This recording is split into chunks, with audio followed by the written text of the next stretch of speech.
In an era of shock results, this was to many a foregone conclusion. Steve Rotheram is duly elected to serve as elected mayor for Liverpool City Region Combined Authority Area. Thank you. The man with the safest seat in the last general election now leaves Westminster behind and begins a new tier of politics on home ground. Never took one vote for granted. That's why I think that we've had an overwhelming result, because we went round, knocked on doors, spoke to people, listened to their concerns, listened to their ideas and put them in a manifesto that I think resonated far and wide. So as expected in this largely Labour stronghold, Steve Rotheram has painted this area red. He says devolution is a golden opportunity for this area not to be ignored. Turnout was just 26%, leading some to question the mayor's mandate, though in the end more people voted than had been feared. If the winner was a foregone conclusion here, it was the runner-up place which perhaps tells more of a story.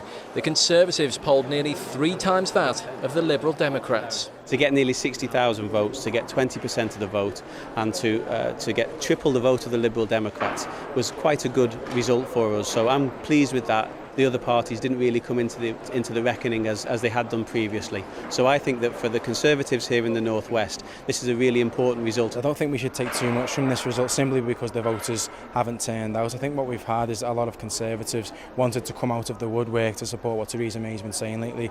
Steve Rotheram will need to work with the leaders of 6 local councils, not least the man who wanted his job. City Mayor Joe Anderson says they do get along, despite rumours to the contrary. This is a project that has to work.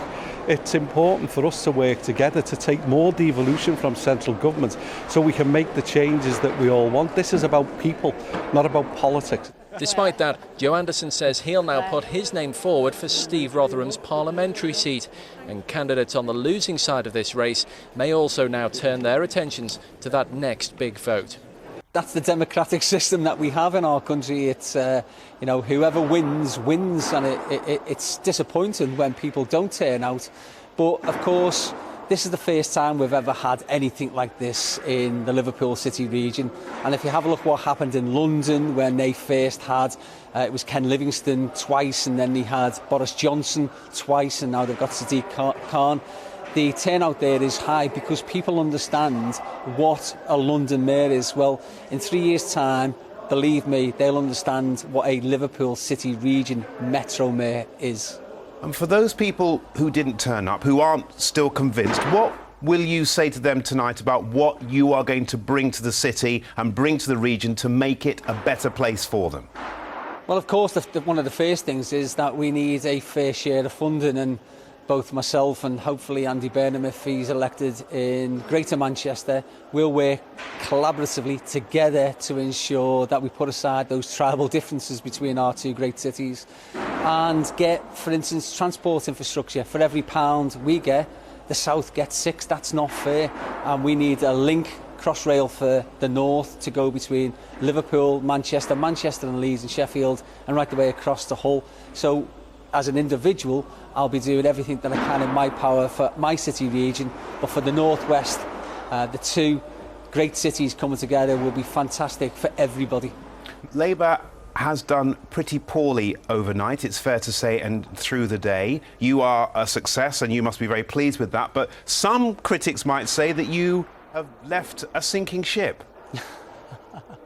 Yeah, well, I'd say to those critics, what a load of nonsense.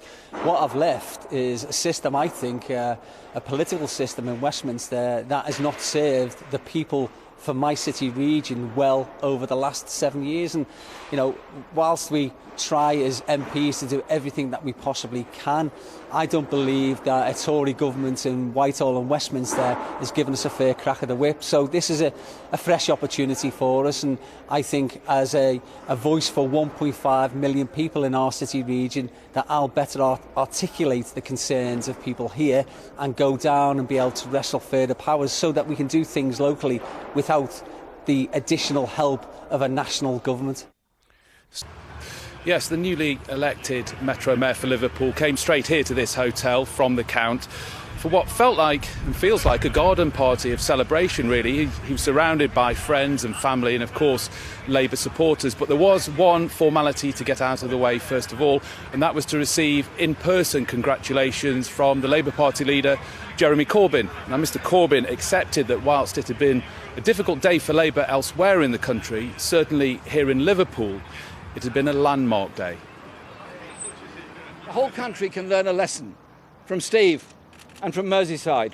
Steve has this vision of what this region can and will be like. He's shown determination and it's produced a fantastic result. I say to everyone, recognise what's been achieved here, recognise what Andy Burnham's achieved in Manchester, and do the same all over the country. Now, the celebrations here are expected to go on well into the evening. You may be able to hear them in the background there. They've worked hard for it. I guess they deserve it. Mr Corbyn didn't stay around for long, though. He got in a car and headed down the M62 towards Manchester, where Labour officials tell me he's hoping to meet Andy Burnham and congratulate him on his victory in that region.